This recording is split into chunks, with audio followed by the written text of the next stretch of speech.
housekeeping item here on the screen first, and then we'll start the webinar. So Rebecca, I'll ask you if you wouldn't mind starting the recording for us. That would be great. Started. Thank you so much. All right, good morning. Again, welcome to the the Roads for Economic Vitality application workshop. This is a virtual webinar. We're 100% virtual today. Again, thanks for joining us. It is 10 a.m. on April 30th, 2026. First things first, housekeeping slide that's up here. Just wanted to remind you all, you can use the toolbar at the bottom of the screen for your controls. The chat function has been disabled for this event. However, during our Q&A session at the end, you will be able to ask questions. You'll just need to select raise hand or use the Q&A section, and then Rebecca will give you, permission to speak, and then we'll be able to have our any discussion or questions at the end. So that being said, we'll go ahead and just do some quick introductions. My name is Carrie McNeil, Senior Planner at the Broward MPO, and I'll toss it to Fossil. Fossil Qureshi, Broward MPO Senior Engineer. All right. Let's see. I'm going to get ready for, we'll pull up the agenda for today's REV workshop.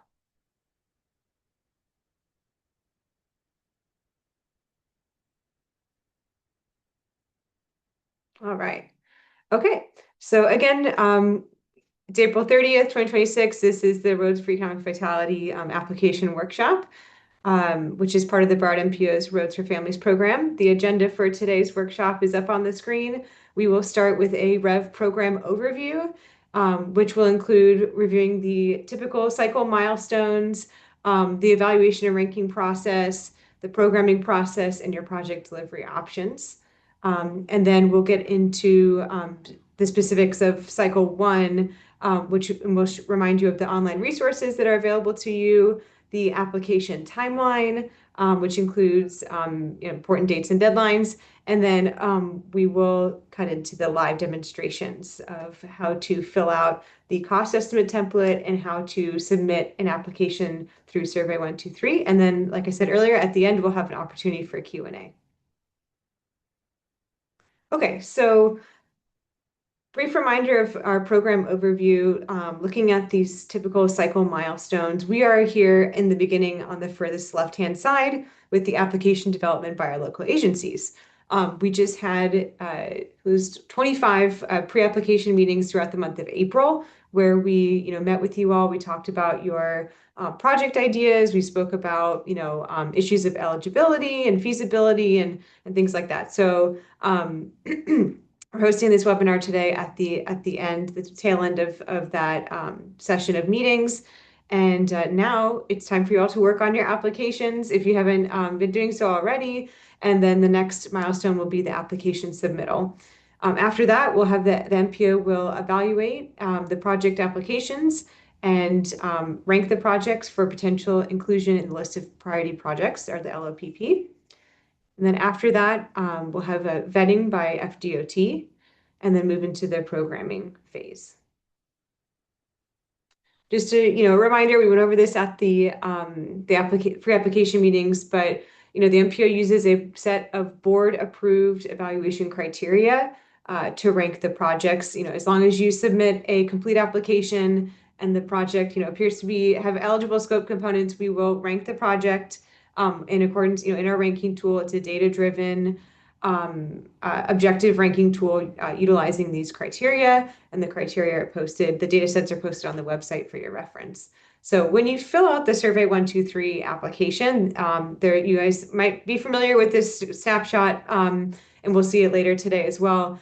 You will draw your project on a map, so you digitize your project, and then we take that digitized line segment and we plug it into the ranking tool. Then based on the evaluation chart, each set of criteria has a buffer. So we cast the buffer around your project, and from them we drop in the different data sets, and then your project will accrue points in the different categories depending on, its relationship to the data. And then after we rank the projects, we come up with that. You can see here in this timeline, we've got an overview of how the Roads for Economic Vitality, how the REV program overlaps with the list of priority projects development and the TIP development, the Transportation Improvement Program development. So after the project ranking, as you all know, the list of ranked projects goes to the TAC and the board, and ultimately gets approved by the board, and then we move into the LOPP and the TIP process. So I'll go ahead and keep moving, but if anyone has any questions, we can always address it at the end. Just a reminder of the REV project delivery options. Your project, most of the projects will be delivered through the LAP. Project has to be delivered through the LAP, the program, local agency program process. However, if you're submitting a project on a state facility, FDOT would get involved, of course. And then we also wanted to remind you that MTech is an option for delivering projects as well. Okay, getting into cycle 1 of REV specifically. We have these resources on our website available to you. All these documents and resources have been updated on the REV webpage to reflect the most recent policy and criteria changes. So the Q&A page is updated, and then on the application information page, the program policy document, the application copy, which is a list of all the questions that are in the Survey 123 questionnaire. So you have that to reference, and that's up there all year long.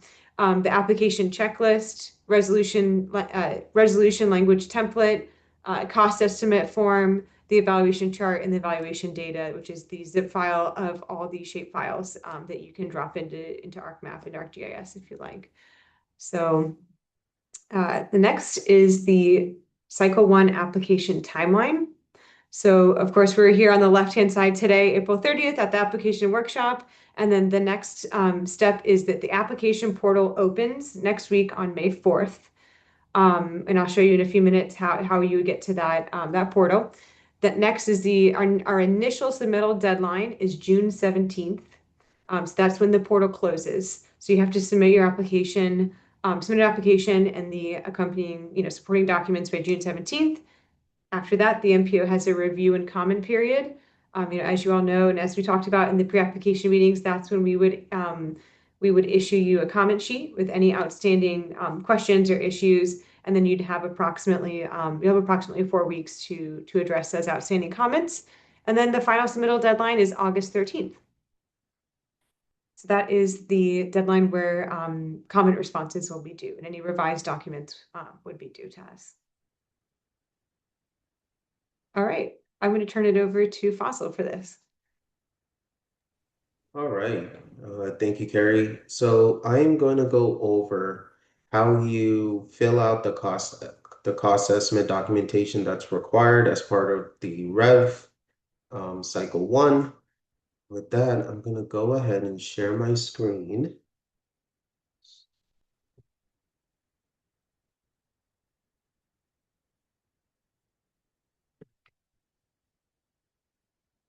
Okay, so you all should be able to see my screen now. So when you go to the REV website, on the Broward MPO website, you go down to application information, and once you click on this cost estimate form, you will be prompted that you are downloading a file, and that file is going to be called lab cost estimates _April_2026. You click on it, and then once you get inside, you will see that there's 2 Excel files as well as 2 website links. So first off, let's open up the lab cost estimate form.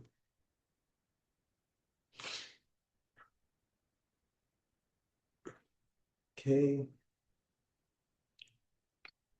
So now we have the lab cost estimate form up. Click on enable editing. Something that we always recommend for all of our applicants is as soon as you open it, please save it to your desktop or to your SharePoint. So then that way, as you're making edits, that it will go ahead and save it. It is not going to automatically save your work since it is within the zip folder.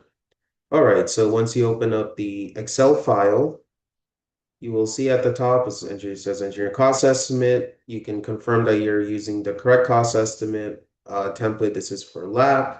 And over here is a project description. Go ahead and insert your project title here. If it is multiple segments, you are more than welcome to use the title of that neighborhood or that area, or you can, or if it's just a one corridor project, you can go ahead and just insert the project limits here. So as soon as you open up the cost estimate template, you'll see the way that it's set up is on the left side is the pay items, then there's the descriptions, then you have these two different boxes, the FHWA participating as well as the FHWA non-participating, parentheses local funds. The FHWA participating columns, these are for the columns that the Broward that you will be seeking reimbursement for, and then the non-participating are the items that your local agency will cover through local funds. So we did make some minor modifications to this cost estimate template this year, which can be seen here. So now we've incorporated the mobilization and maintenance of traffic. Pay items, these will automatically be updated based upon the pay items that you all insert as part of your cost estimate template. And if you hover over each of these yellow squares, you will see that there are notes. You are able to change this percentage um, the based upon the experience and the cost that you all are experiencing at the local level. So you can always change this to 15%, 5%, 20%, whatever you all believe is appropriate. And as you scroll down, you'll also see we've added the inflation row. And in this row, this percentage you do not change. Um, you do not change it. This will automatically be updated based upon your inflation that you will be inserting at the bottom right-hand column, and I'll go through that.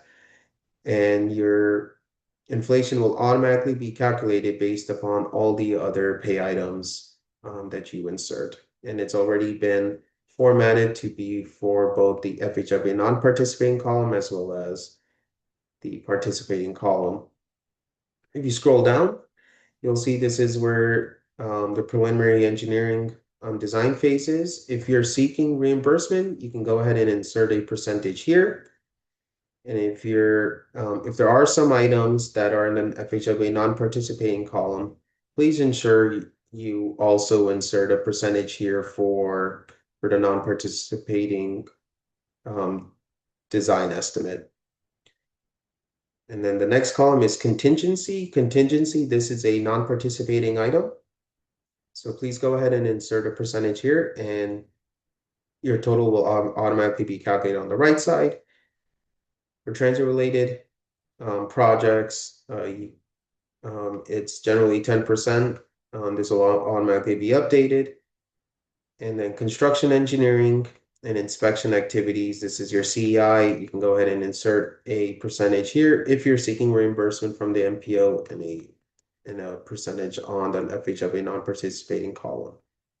And all of this will get updated automatically, which are costs. And you'll see down here, we've highlighted a few different fields that sometimes applicants forget to fill in. So we've highlighted this to try to bring more attention to it. So first off, the PE or the engineer that prepared the cost estimate can go ahead and insert their information here. Whoever reviewed the cost estimate at the city, and whoever is a responsible or the agency responsible charge for this project that's identified as part of the application can insert their information here.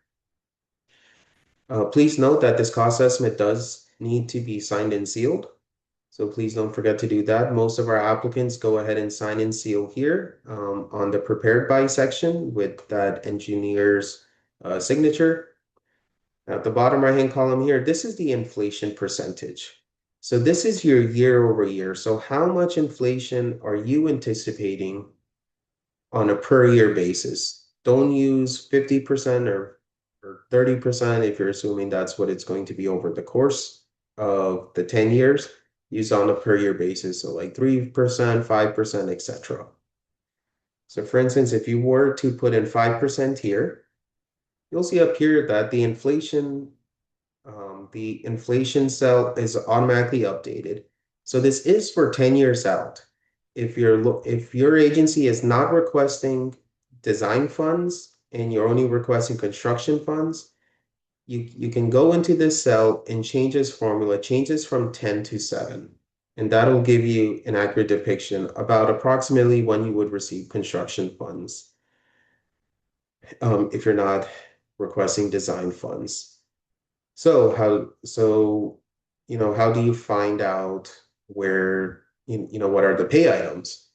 So going back on the right side here, this is that folder that was downloaded. You can go to the pay item database. You double click that, and this window will pop up. I'll share this on the right side. So we'll go ahead and input one cell. So you have we can go to section 500 to 599. We'll look for sidewalk. So sidewalk is 522-1/2. So we'll go ahead and look at section sidewalk. You can click on this plus side here on this left side, and you'll see the pay item number is provided as well as a description, the unit for measurements. So for instance, 6-inch sidewalk is measured in square yards. It'll give you some other FDOT information if you wanted to look up more details regarding the sidewalk quantity. And you'll also see down here there is some additional pay items, but you can go ahead and just use generally the first one that's on here. So we'll type that one in. So 0522 space 2. Then you can just go ahead and copy this right over here. So quantity, that's going to be based upon your quantity, but you can go ahead and fill in your square yardage here. Let's see. So you will see. Let me go ahead and do this. So for instance, for your square yards, you have 50 square yards that's reimbursable. And for instance, if you have 15 square yards, that's not reimbursable. So now you need to figure out your engineer's unit costs. Every local municipality, is experiencing different types of costs for their projects and different pay items. If you do not have your own database that you can refer off of, you can also use the FDOT's historical pay item cost link that we're providing as part of this folder that's downloaded. So if you click on that, it will take you to this page. Now on this page, you'll see there's the 6-month and 12-month statewide moving averages, as well as some of the previous publications for the statewide moving averages for pay item costs. It's recommended you first start off with our local market area. If you're not sure where Broward falls, you can click on this here where it says the market areas page. You scroll down and you'll see that we're number 12. So once you click on number 12 here, you can either open this up as a PDF or an Excel sheet. Just for this exercise, I'll open it up as a PDF, and you'll see this is the information that's presented. It'll give you the time ranges for which the 6-month averages are used for, or year averages are used for this specific market area. And you can scroll down and you'll see the pay items here on the left side. You can scroll down to 522. You can also search for it using Control F if you would like. So 522-2 is right here. So when you get to this, you'll see the number that you want to use is the weighted average. So in this instance, for market area 12 over the last year, um, every square yard was approximately $88.44. You can go ahead and insert that here. $88.44. I'll also insert that number here. So you'll see once I inserted those numbers, the cost for MOT and maintenance of traffic was automatically updated. It'll continuously do that as you go down your pay item sheet. And you'll also see your inflation was automatically updated as well for both the participating as well as the non-participating. This column on the bottom right is your subtotal for your construction, both participating and non-participating. If you scroll down here, this is your total construction cost, inclusive of design and CEI, and for any of the other items such as contingency and so on. So this is a very important number. And with that, I am going to display where these numbers need to be also replicated. So if we were to go back to the REV website, if you click on application checklist, it is going to go ahead and download this document. So if you click on the Cycle 1 checklist, to ensure you're using the most up-to-date FDOT TA application, you scroll down to just a little bit past midway on the first page. It says FDOT or completed FDOT Transportation Alternative Set Aside Program Funding Application. So you can go ahead and click on that. And it'll link you to this website here. So for reference, I'm going to show here. So once you get to this TA application, you can scroll down to page 14 for the project implementation and costs. As part of the REV program, we are only reimbursing for preliminary engineering / design, CEI, and construction. So for those instances, you will go ahead and click on this one, construction and CEI. If you're not requesting design or CEI, for instance, you don't have to select those. Or no, you still have to select those, but you would put down underneath the non-TA local funds section how much you're anticipating those costs to be based upon this cost estimate template on the right side. So as you're filling this out, you don't have to fill in any of the schedule, start and end dates. And for all the FHWA participating, for instance, for preliminary design, you can go ahead and insert any reimbursable costs underneath the TA program, which could be found here. So for instance, here, if we were to select 15% for design, and let's just say 20% for CEI. So this way you can see the numbers. In this section here, underneath the design TA number, you will go ahead and put in this number here, which will be 1296. Just for example purposes, go ahead and do that. And same thing for non-participating, which goes underneath non-TA local funds. That's $389. Same thing for construction. So construction is this column here for the TA program, or this cell. So it is 8643.57. And for the non-participating, it is 2593.07. Now you go down to CEI. So CEI, according to this example, it's 1728.71. And then for non-TA, it is $518.61.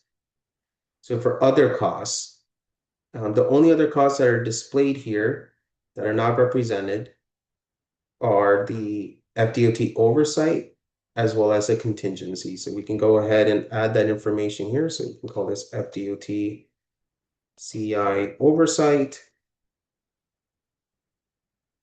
and then contingency.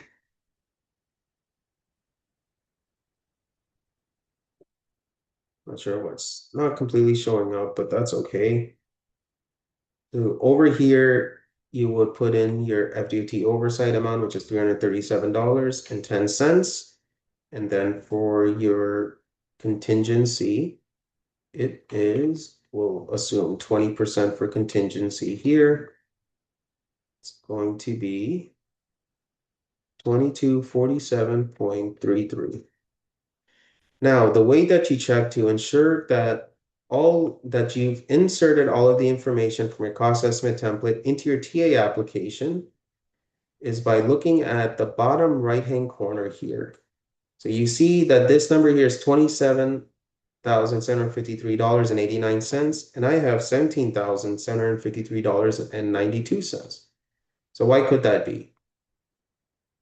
It is because I did not include these two $5,000 amounts. So we need to ensure that you also account for those costs as well. So that will be $10,337.10.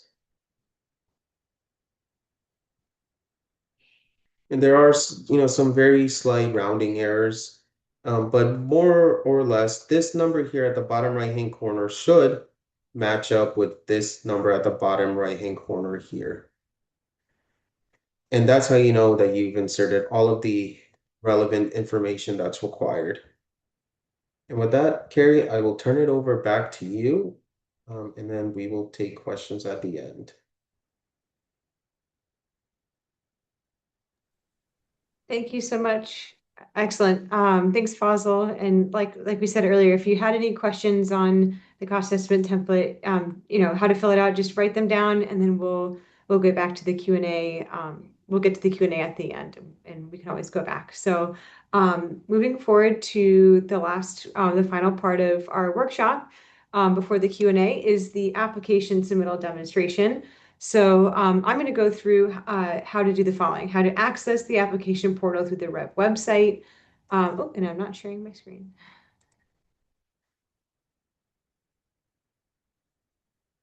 There we go.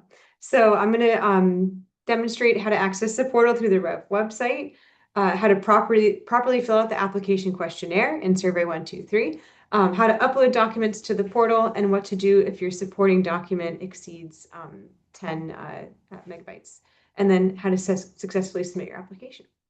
So just a quick reminder at the bottom as well that the portal is not open today. This is just we're just going over this for the purposes of the workshop for demonstration. The portal will open and will be available on the website starting first thing in the morning, May 4th. So let's go ahead and jump to the REV webpage. So if you're here, and again, just a quick reminder, if you're on the Broward MPO's homepage, browardmpo.org, you hover over what we do, then funding programs. You come here to the menu on the left and click REV. And then here you are at the homepage for REV. Starting on May 4th, there will be another option in the menu here on the left-hand side. It should say like submit application. So what you'll do is you'll click, oh, there it is. We have it up and ready to go. Again, it's not active yet, but yes, that's what you would click on. You would click on submit application. And then what will come up is there's going to be this button here, and you would submit it would take you to the REV submittal portal in Survey 123. So again, it's there, we're getting it ready, but it'll be active on May 4th. It'll be open on May 4th. So, but this is what it's going to look like as you get to I'll zoom in a little bit so that it's easier to see. Hopefully that's good. Okay, so there's a few instructions at the beginning. Make sure you read all the instructions carefully. Whenever you see a question that has an asterisk, make sure it means that it's a required question. And then some questions have character limitations. So we will indicate if there is a character limit to like the short answer written responses. And then the application works best on Google Chrome, Mozilla Firefox, but can be completed on most modern internet browsers. Do not use Microsoft Internet Explorer. I don't know who's still using that, but just in case, it's not recommended. Now, you guys will notice that there is no login portal. So there is no, opportunity to create an account and log in. So that's why we upload the application copy on the website here, right here, application copy. All the applications, all the questions on the application are in a Word document. So if you want to keep track of your answers there, and then go in and fill out the application in survey 123, you can do it that way. Okay, I went ahead and pre-filled this out before the workshop. So basically, it asks, have you met with MPO staff for a pre-application meeting this year? If you don't click yes, you won't be able to move forward. So I just went ahead and changed my answer to no. You'll see, it turns red and says you cannot move forward with the application because a pre-app is required. So I'm gonna change it back to yes for the purposes of moving through the application. And then it just asks, have you read the text above? And have you reviewed all the information on the REV website, including the policies, required documentation, etc. All right, then you can move forward. So again, I went ahead and pre-filled out some answers to this so that just to make it a little bit quicker when we move through this. But you'll enter in your project name, a brief description of the project. You can see here we have some character limitations on these short answer questions. So try to give us like a brief project name, nothing too crazy long. And then you go here to this drop down and you click the agency which you're applying on behalf of. I just went ahead and clicked Lauderdale Lakes, for example. I said that this is not a joint application. However, if it is a joint application, then you would click yes, and then there's an opportunity to list the partner agency. If you are submitting a joint application, not only will you have to tell us the name of the partner agency, you will also have to provide this in the document upload section. Sorry, we have to provide a resolution of support from that partner agency in the document upload section. Okay, so you enter in your name and your email address, and then here it asks if you're going to be the main contact moving forward. I went ahead and clicked yes. However, if you have somebody else filling out the application for you, and then you're going to be the point of contact moving forward, if they're two different people, you would click no, and then we have an opportunity for you to enter in your name and your email address. Let's see. Okay, next one is your agency aware that all REV projects must be delivered via the local agency program or LAP? I clicked yes. If you click no, it just gives you a big, notice. You can keep moving through, but you notices that projects must be delivered through LAP. All right, I'm going to change that to yes. And then it says, we have this question here, is your agency interested in having MTech manage the project if awarded? And this is just for our information, just to get an idea of how many people are interested. So I went ahead and clicked yes. All right, now we're on the page where we're going to start entering in information about our project. So go ahead and enter in the facility name. And then there's an opportunity to enter in the detailed project limit. So this is where if it's if it's just one segment, enter in the to and from limits, just like I did here, very simple. But if it's a multi-segment project, please make sure that you enter in, this road from here to here, this road from here to here. We want to see that information, that detailed information in this box here. Now, as mentioned earlier in my slides, we have the tool interface where you can digitize a line segment. So what we have a search bar here where you can search for your city, and then it'll zoom in on your city or your town.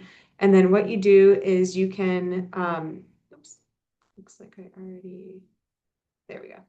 You would click this button here to draw a line. And so, for example, you would click once, you drag it, you click again, and then you can either be done where you double click, or you can keep going where, say, you want to, if your segment, if it's multiple segments, but they're all connected, you can draw, and then when you're finished, you can double click. So you cannot now go in and draw another segment because it won't let you do that. If you click that, it'll start all over again. So that's why it's important to fill out this section here at the top of this page to let us know all the different segments in your project if you have more than one. And then it also reminds you here that if there's more than one line segment, just draw one line through the digitizing tool and then provide the full location information later in your project location map, which is a requirement, and you'll upload your map in the document upload section. Okay. This is the eligibility verification criteria. It asks, does your agency own the facility for the full extent of the project? If the answer is yes, easy. If the answer is no, then we ask you to tell us who does own the other segment of the project. If it's not the city. Um, and then next is the project able to be constructed within the constraints of the right-of-way? So there's just a reminder that REV cannot fund the acquisition of right-of-way. So we ask that, agency-owned property is not necessarily considered the right-of-way. So if you click no, it's not going to let you move forward. So after that is the applicant's agency prepared to fund the operations and maintenance associated with the project? And we have a reminder here that a resolution is required from the agency committing to the operation and maintenance, and you'll have to provide this in the document upload section. So if you click no, it asks you, is another agency prepared to fund the O&M? And if that answer is yes, you would say, it says, if another agency has agreed to fund the O&M, you need to provide documentation of this in the document upload section. But for the time being, tell us the name of the agency who has agreed to take on the operation and maintenance of the project.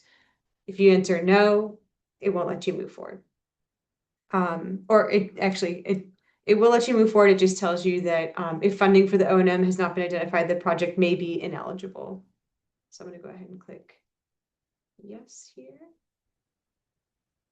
All right, and then provide a brief description of how community outreach was conducted and how any support of this project was gathered and evaluated. You can just give us a brief overview here. And then we also, as you all know, we also require the documentation of public outreach in the document upload section. So again, if you want to keep it brief here, you can. And then, of course, we need more documentation of public outreach in the document upload section. And then lastly on this page, it says the local agency confirms that they are satisfied with the public outreach that was conducted to notify the community and gather support. So I would hope everyone clicks yes, but if you click no, it says the application will not move forward through the process. So. All right, now this is the page where you can, and this is page 6, you can click on whatever scope elements are included in your project. So for example, here I clicked bike lanes, pedestrian lighting, and sidewalk. So whatever you select in this page, there's going to be an opportunity on the next page to tell us more about it. So go ahead and click next. And on page 7, we're in project scope elements descriptions. So in the space under, it just tells you in the space under each element, please write a description of the improvements you're proposing regarding that specific element and be as descriptive as possible. So for bike lanes, I said, okay, install 4-foot bike lanes on the north side of the road. Pedestrian lighting, install 30 pedestrian lights on the north side of the road, and sidewalk, install 6-foot sidewalk on the north side of the road. So again, let us know if there's like a quantity, a width, is it on both sides? Is it one side? And you have lots of space to provide us details. So we'll go ahead and move through to page number 8, purpose and need. So we ask you to let us know what the project solves the problem of.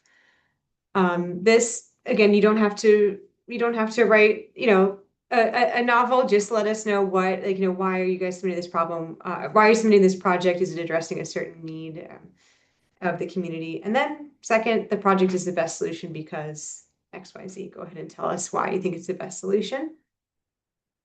And then page 9, document upload. So this one has a lot of instructions because over the years we have, worked out a lot of kinks and kind of, tried to anticipate anything that might go wrong. So we have a really detailed instructions here. Please take a minute to read them. You can upload 1 file per question. And then there's a file size limit for what you can upload. If you're above that file size, what you can do is reach out to me, send me an email. My email's there, and say, hey, I need, I can't upload this file, it's too large. I go ahead and I send you a link to a OneDrive folder where you can upload those documents. And I do have a note here. Please don't email me right before the deadline for the submittal deadline. Give me at least a minimum of 48 hours notice prior to the application deadline so that I have some time to send you that link back and then you have time to upload the documents. So again, Don't worry if the file is too big to submit through Survey123. Send me a link. I mean, of course, if you can, like it says here, compress the file, reduce the file size if possible. It's definitely, easier if everything can get uploaded through Survey123, but we understand that if you're uploading, concept plans or something that's a little bit larger, we get it. Survey123 has some limitations. Another thing is long file names, or files with odd characters in them, like dashes and things. They will not upload. So try to keep your file name short and sweet. I've demonstrated some examples of how it should look here below, and we'll go over that in a second. So basically, okay, getting into how to upload the files. Do not drag don't drag a file into the window here. There's going to be an option where it says to upload the file. So I'm going to go ahead and I'm going to delete this so that you can see. Okay, so it says drop file here or select file. Again, don't drag and drop. Go ahead and just click that button. And then I don't know if you guys can see my file explorer, like my file window, but I just have a folder open with all my documents. I'm going to click project location map. I'm going to click open and then boom, it's right there. So again, keep the names short and sweet. If you want to number them, even better. I numbered them. One is project location map, two typical sections, three project scope of work. You don't need to provide, honestly, you really don't need to provide the name of the street, the name of the project, the name of the city. We know which project you're uploading for and which city it is, so you can keep the file names really simple. So again, we have project location map, typical sections, detailed scope, map denoting the right-of-way for the project. We accept right-of-way maps, survey maps, or plats. We do not accept BCPA screenshots, or Google Map, screenshots. Concept plan, new requirement this year. Please upload a concept plan. And we have a note here that you can find the minimum requirements for the concept plan in Appendix C of the application checklist on the REV website. Resolution of support. So we're looking to see a resolution from the applicant's governing board approving the specific project. And then it says, the resolution must include the following. And then it asks, within the project limits, is there another owner of the right-of-way besides the lead applicant? If yes, upload the supporting resolution document. If no, additional documents are not required for upload. So I change my answer to yes just for demonstration purposes. So if I clicked yes, then you'll be able to upload a file here. But if I click no, if it's not applicable, you can continue to move on. Documentation of public outreach. And again, we're referencing the appendix, the appendix that you can find the minimum requirements listed in the application checklist on the REV website. Completed FDOT cost estimate form, which Fossil went over with you how to fill out, and then a completed FDOT TA application, or TA for short, but it's a Transportation Alternative Set Aside Program Funding application. Go ahead and upload that here. That's around like the 14, 15 page PDF. And then these last three, so those are all the ones that are required. These last three are if applicable. So if you have a page from a local planner program that references your project, great, please upload it for us. Provide any supporting data and technical analysis referencing the purpose and need. Like if you have a traffic study, actually this needs to be updated because we don't allow lane eliminations anymore. So please disregard that. We'll go ahead and delete that. But if you have a traffic study or anything like that, go ahead and upload it here. And then if the project is part of the Broward MPO's adopted MTP, upload the page where the project is referenced. This is something that could earn your project bonus points. So again, these last three at the bottom are if applicable, but everything else above was required.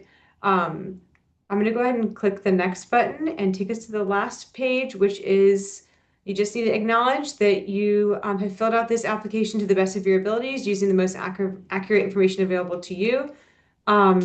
Go ahead and click agree. I mean, if you click decline, your application may become ineligible for funding through the program, but go ahead and click agree. And before you submit, just go ahead and read this information here. If you just FYI, if you receive an error when you click the submit button, Do not close out of the application. Do not click the submit button multiple times. You don't want to lose your application that you filled out. Just call me and I'll probably connect you with Juan to help you troubleshoot. So um, and that's it. You would just click submit and move on. Let's see.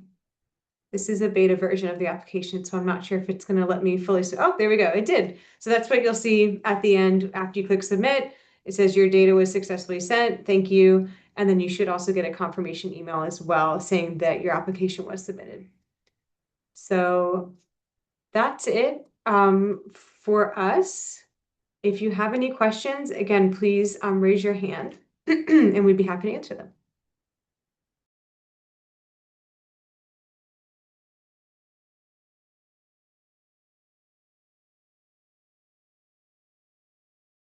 Right, I see one question. It says, when we submit the project, can we get a copy by our email? So I will go ahead and answer that verbally instead of typing it in. Okay, so the application, it's set up so that you get an email confirmation saying that your project was successfully submitted. If you'd like a copy, you can go ahead and ask for a copy.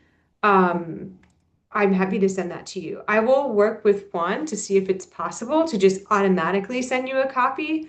If it is, we can definitely make that happen. But again, like I said, I know that last cycle we were at least able to send you the confirmation that we've received your application. And usually it'll say, if you want a copy, just email the Rev manager and I'll send it to you. But so that's what we're planning on doing this year as well. But I'll go ahead and look into that for you and see if it's possible to automatically send it.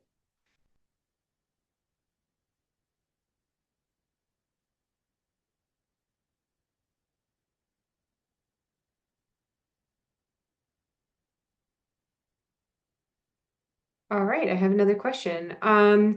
Okay, it says for the June submittal, how do we send the documentation and what should be submitted? Everything is submitted through survey 123. So that's yeah, you would submit through the portal by June 17th. You would fill everything out and you would upload all the documents in the document upload section. And I'm not sure quite sure I understand the question. The portal will close on June 17th. So if there's anything that was outstanding, um, what you would do is typically when we give you the comment sheet after we review the project applications, we would send you a link to a OneDrive folder where if you have to submit revised documents, you would just upload them to the OneDrive folder and we wouldn't make you go through and fill out and submit the application through the portal again. All right. Okay, good. I'm glad I I'm glad I answered it. Okay, so Lisa, can you stop the application and finish it later, or do you have to finish the application all at once? Great question. So you can leave the window up. You can leave the like the tab open, and you can click back. You can go forward and back. I'll go ahead and actually show you on my screen. Oh, actually, I have another one here. So like. Okay, so here's a blank one. Hopefully y'all can still see this. Fossil, can you still see my browser? Yeah. Yes. Okay, so say you start filling it out and you're going through, you can always click back and edit a question. You can change your answer, and you can leave this up in your window. Now, if you close out of the window, I'm not sure that it'll save your information, and that's why we recommend that you go ahead and fill it out on the Word document first, and then enter it in here in case you have to stop mid application and close out for some reason. Okay. Are non-federal matching funds a requirement? No, a match is not required. You can provide, you can commit local funds to a project, whether that's, just because, these would be ineligible scope items, so you're going to cover them with local funds, or your project costs more than, the total project cost is over the cap of this program, which is $5 million. And, say the project is going to cost $6 million, you can commit, $1 million of your own local funds towards the project. So who is MTech and what is their role? That's a great question. Let's see. Bill, if you are still if you're on the webinar, would you mind addressing that question? If you're not, we can always follow back. Oh, there he is. Go ahead, Bill. Okay. Can you hear me okay, Carrie? Yes, we can hear Yeah. you. Okay. Yeah. So good morning, everyone. Bill Cross, Broward MPO. So, MTech is an independent organization that was set up by several of the MPO board members a few years ago. Its main purpose is to assist cities with the delivery of LAP projects. So there have various services available to you. They could potentially help you with some preliminary engineering to develop this application. They can do design, CEI, they can deliver construction.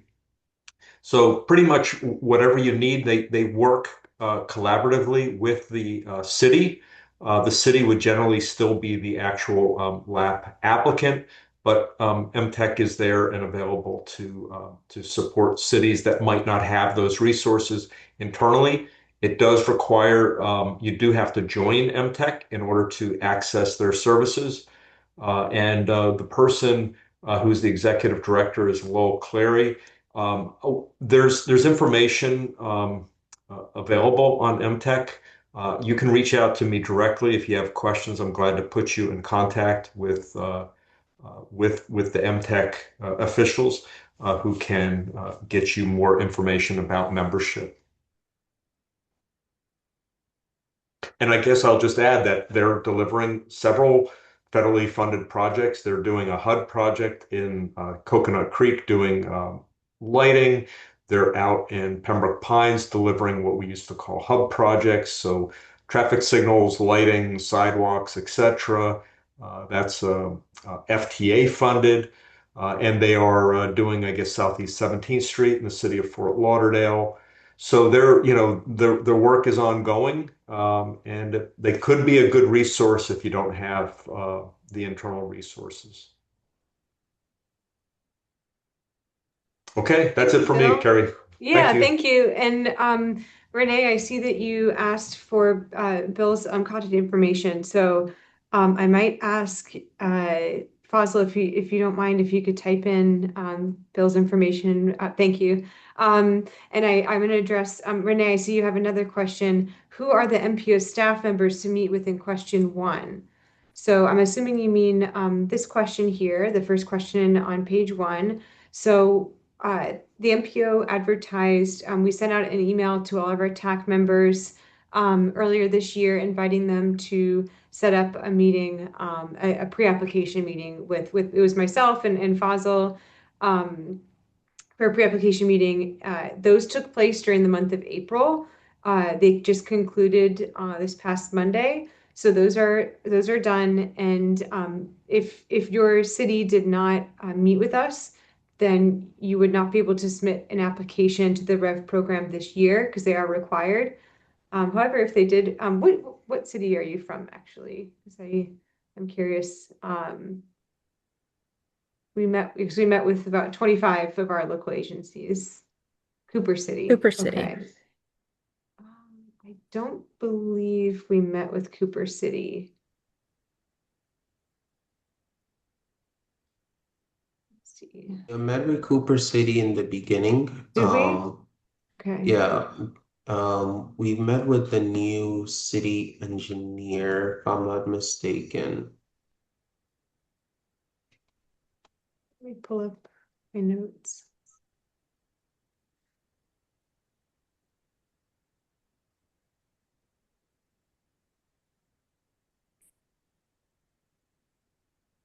Just give us a second. We're going to see if we can just pull up the, to confirm if we met with Cooper City and what projects we discussed. So give us one second.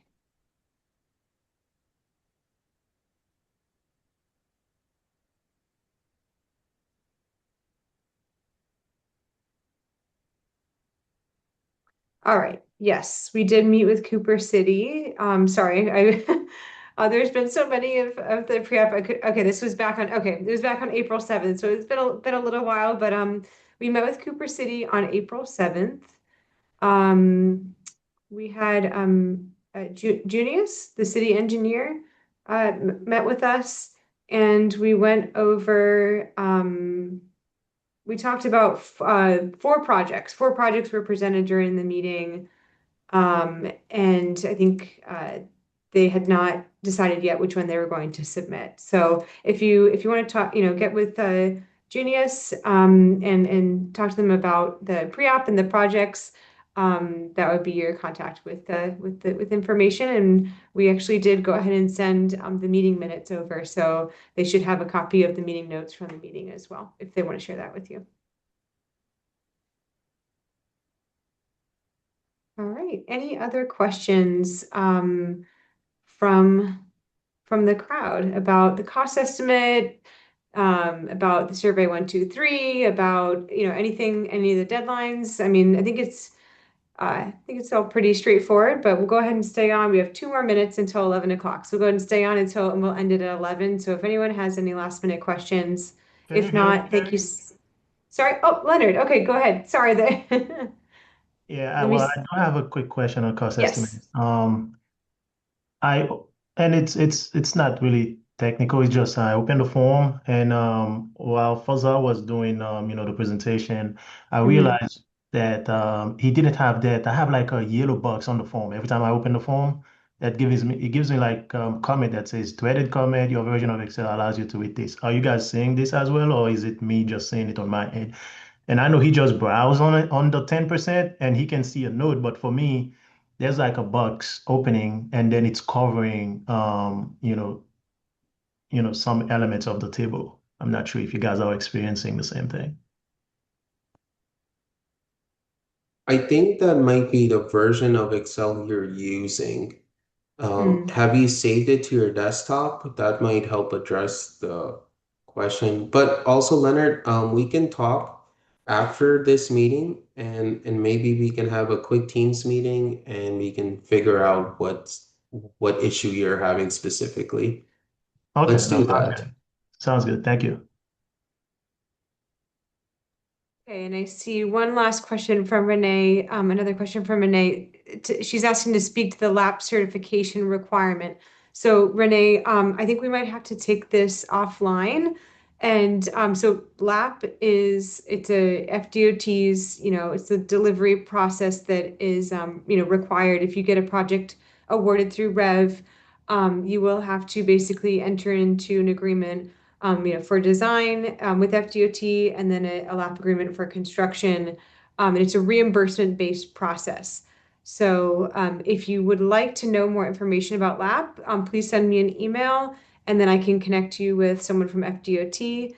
I'm going to go ahead and just type in my email address here.